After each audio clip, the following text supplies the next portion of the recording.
Secrets are no good, especially this one. Scientists know who the pharaohs were, down to their very genes, and they've known for a long time. But they're not allowed to tell you. Well, they are and they're not. Confused? Let's start at the beginning. A little over a decade ago, a series of studies were released. They were huge. They were the most specific analyses of ancient Egyptian DNA ever. Now, these weren't just any old Egyptian mummies being tested for DNA. We're talking the pharaohs, names like Ramesses III, his son Prince Bentawer, and the most famous boy king in history, Tutankhamun. The results? They were published. However, chances are you don't know about them. So what exactly did geneticists discover about the pharaohs in 2012 and 2013 that was so frightening it had to be suppressed? First, the how. In 2012 and 2013, groundbreaking Egyptian DNA studies were stifled by a double-headed initiative. Let's call it Operation Hydra. Head 1 of Operation Hydra, suppression by silence.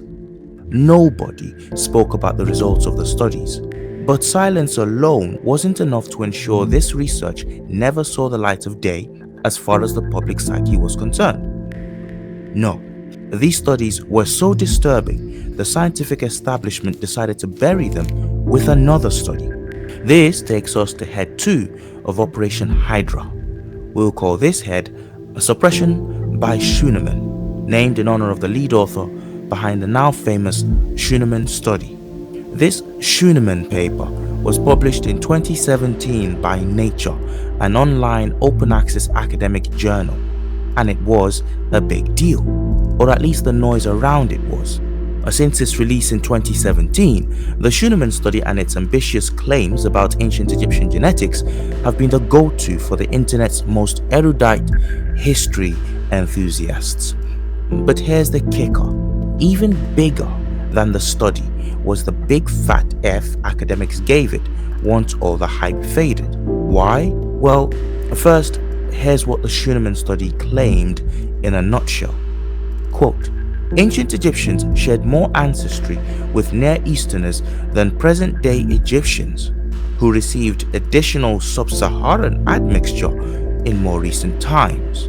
Finally, an end to the awkward, age-old debate about the ethnicity of the ancient Egyptians. Right? If only.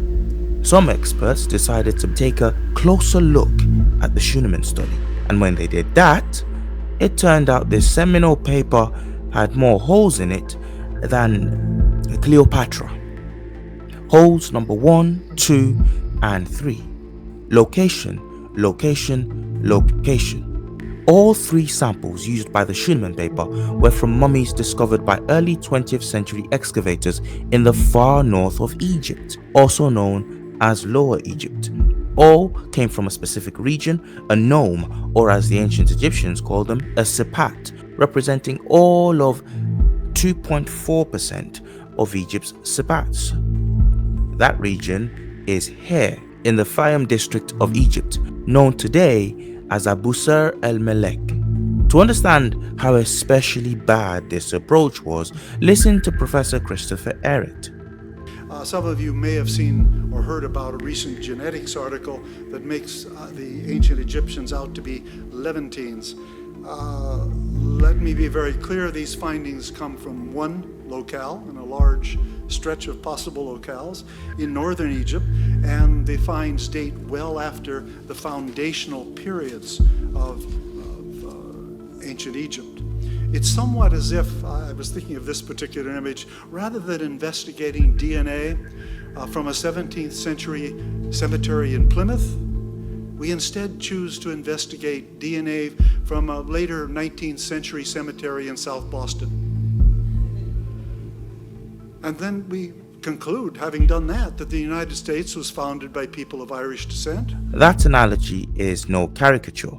The region from which the Schuenemann mummies were drawn was notorious in antiquity for being a place which foreigners from the European mainland and the Levant often settled into as migrants or invaders. The Greeks, after Alexander's conquest, settled there, then the Romans, and both regularly replaced the corpses of native Egyptians at Abu Sir to bury their own dead in the style of the locals. It didn't really do the Schuenemann study any favors to claim that two of the mummies it used came from the New Kingdom period, pre-Greek and pre-Roman invasions. Because in the period of Egyptian history immediately preceding the New Kingdom, the Hyksos, an Asiatic people, had invaded and ruled Egypt for a century. And guess where they love to bury their dead? Yep. Now the question has to be asked. If you wanted to do a definitive study of ancient Egyptian genetics, why go looking in a region notorious for its foreign dilution? Why not here? Places like Thebes, Luxor, Elephantine, Upper Egypt, all southern regions on the Nubian frontier, where historical sources unanimously point to as the cultural, religious and economic heartland of ancient Egypt, millennia before Greek and Roman arrival. The Schuenemann study itself admitted this as a flaw in its methodology, for all of one sentence.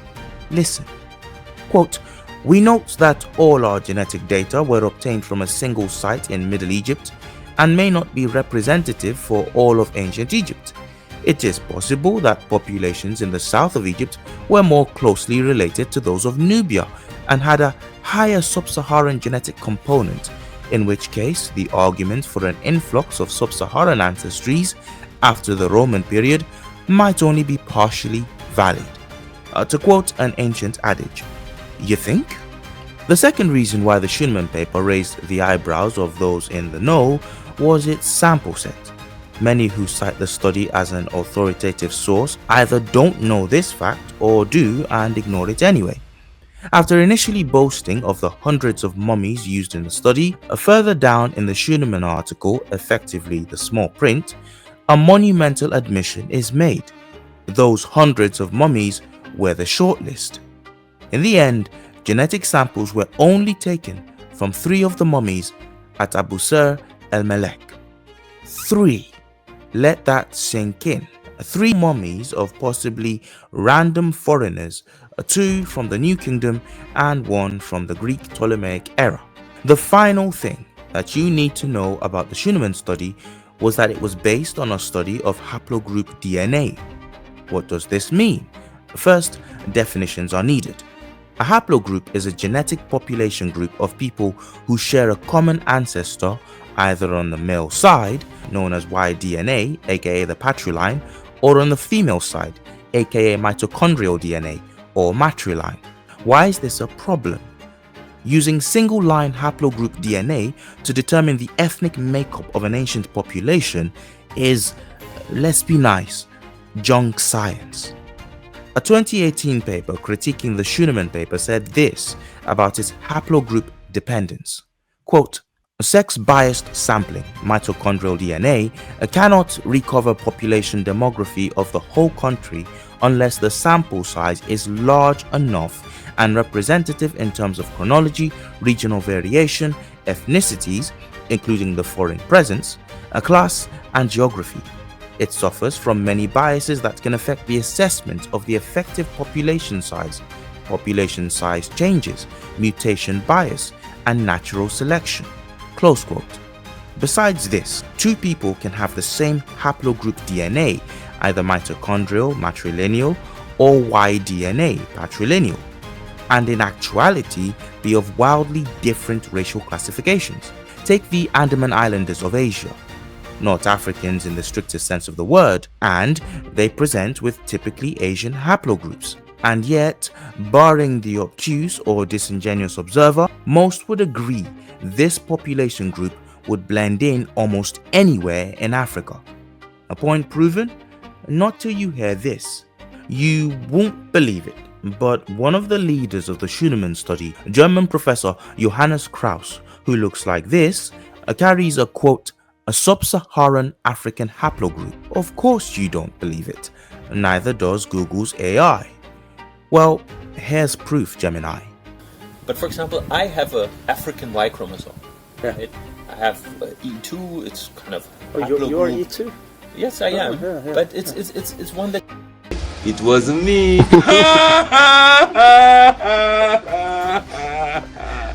The simple fact is that piecing together the race and/or ethnicity of ancient population groups relies on more than just haplogroups. You also have to match your study of haplogroups with the anthropological data, things like craniometrics, skeletal analysis, and histology, that's skin tissue analysis. So, if haplogroups don't cut it, what exactly made the 2012 and 2013 analyses any better? What could possibly have been so scary about those results that the hurried and shoddy 2017 study had to be released to contrived and misguided acclamation, noise the experts maybe hoped would drown out its precursors? 3 words: short tandem repeats, also known as STRs. This is a heavily specific genetic test used in forensic analyses globally, crucial in evidence preparation for criminal court cases, and based on the Nobel Prize-winning PCR technology. STR testing is the gold standard in terms of kinship testing, a genealogical evaluation, and, wait for it, the scientific ascertainment of an individual's inherited traits. In 2010, this man, former director of Egyptian antiquities, Zahi Hawass, led a team of fellow experts in carrying out basic haplogroup tests on King Tut's mummy, Ramesses III, and his son Pentawer. Not random mummies from Egypt's migrant ghettos, but actual pharaohs. The results? King Tut's mummy returned an affinity with haplogroup R1b, predominant across Western Europe, but also found abundantly in Horn of Africa populations like Somalians, Ethiopians, and Sudanese, something Hawass's report downplayed. But what of Ramesses III and his son? Hawass's team reported that they carried E1b1, a sub-Saharan haplogroup. There's that haplogroup problem again. Solved in 2012 and 2013, when a genomics and biotech company named DNA Tribes decided to run the genetic samples from Hawass's study through a short tandem repeat test. The results were nothing short of incredible. Before telling you about them, it's full disclosure time. This expose is funded by a very elite and secretive organization. As admitted from the outset of this video, secrets are bad juju. They stain otherwise noble endeavors. So, to ensure everything is above board, here on your screen is a list of the organizations and entities behind this video. Not the list America and the world deserves right now, but the list it needs. These are the Troll Nation's scholars, soldiers, and sages, those who have sworn an oath of blood and money to helping the Kush to Compton movement produce exposés like this. A special mention must go to the highest ranking and most controversial members of this elusive body, 77th degree members of the High Council of Sages, Kader Albert and Black Rampage 2. Thank you. However, this group can no longer maintain its veil of secrecy. It just isn't right. The very word secrecy is repugnant in a free and open society. And we are, as a people, inherently and historically opposed to secret societies. Thank you, Mr. President. As an olive branch to the world, a farewell to arms, the Troll Nation's Council of Scholars, Soldiers and Sages is opening its doors. Click the join button below to enter said door and become a member of the Troll Nation as it rises and swallows everything in its path, from Kush to Compton. In 2012, after running their STR tests on Amarna-era mummies from Egypt's New Kingdom, DNA Tribes reported this. Quote, archaeologists have discovered several royal mummies linked to the Amarna period. These include not only the famous mummy of King Tut, but also his mother, KV35 Younger Lady, and relatives Amenhotep III and Yuya. Geographical analysis of the Amarna mummies was performed using their autosomal STR profiles based on 8 tested loci. Results are summarized in tables and figures below. Average MLI scores in Table 1 indicate the STR profiles of the Amarna mummies would be most frequent in present-day populations of several African regions, including Southern Africa, African Great Lakes, and tropical West African regions. Close quote. Now, take a look up at your screen. You're looking at a table showing the closest modern genetic matches to these New Kingdom pharaohs and ruling elite. Far outstripping the other modern population groups, the top 3 are Southern Africans, Great Lakes Africans, and West Africans. Shocked? There's more. The following year in 2013, DNA tribes decided to carry out the same tests again just to be sure, this time on Ramesses III and likely his son Pentawer. This was their result. Quote, results in Table 1 indicate that the autosomal STR profiles for both Ramesses and unknown man E are most frequent in present-day regions of Sub-Saharan Africa, and also found in Near Eastern regions at lower frequencies. Among present-day world populations, Ramesses III's autosomal STR profile is most frequent in the African Great Lakes region, where it is approximately 335.1 times as frequent as in the world as a whole. Unknown man E's autosomal STR profile is most frequent in the Southern Africa region, where it is approximately 134.6 times as frequent as in the world as a whole. Both autosomal STR profiles are also found in the Levantine region that includes populations of present-day Egypt, but are substantially more frequent in regions of Sub-Saharan Africa. See Table 1. This is Table 1. Here it is in graph form for the mummy of Ramesses III, and here's the graph presentation for the possible mummy of Pentawer, his son. None of this should be shocking. Countless historical sources support the black African origin and domination of ancient Egypt, long before consecutive incursions by Persians, Greeks, Romans, Ottomans, and today's Occidental forces aggregated to liquidate and displace these indigenous populations further south. For one, the homegrown rebellion that saw the Hyksos eventually expelled from Egypt came from Egypt's Nubia region. Fun fact, that word wasn't known to the ancient Egyptians.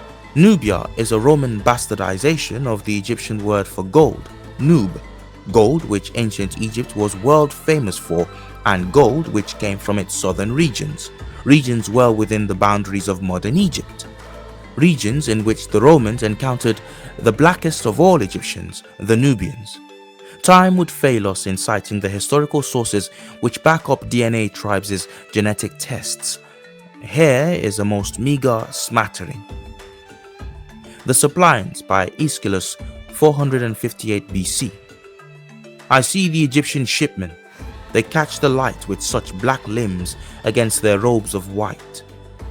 Navigum by Lucian of Samosata, circa 125 to 180 AD. As for this fellow, to say nothing of his skin, protruding lips, spindly calves, his words were Greek, of course, but the voice, the accent, were Egyptian born. Rerum Gestarum by Ammianus Marcellinus, circa 390 AD. The men of Egypt are mostly brown or black, with a skinny, desiccated look.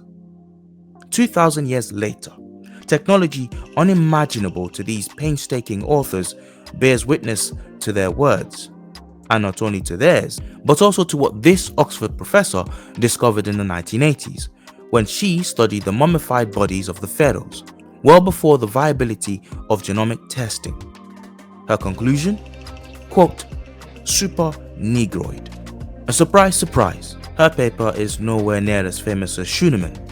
Par for the course when dealing with a guilt-ridden academic establishment a system nervous that its proximity to its racialist forebears will one day be discovered, not by the masses so much as by the black masses. No, put away your rosaries and pray not for this establishment. Their reign is at an end. The dam has broken. Instead, rebuild with us and click the video on your screen right now to find out why this woman called the same group of pharaohs tested in 2012 and 2013 a super negroid, 20 years early. See you there. From Kush to Compton, this has been True Black.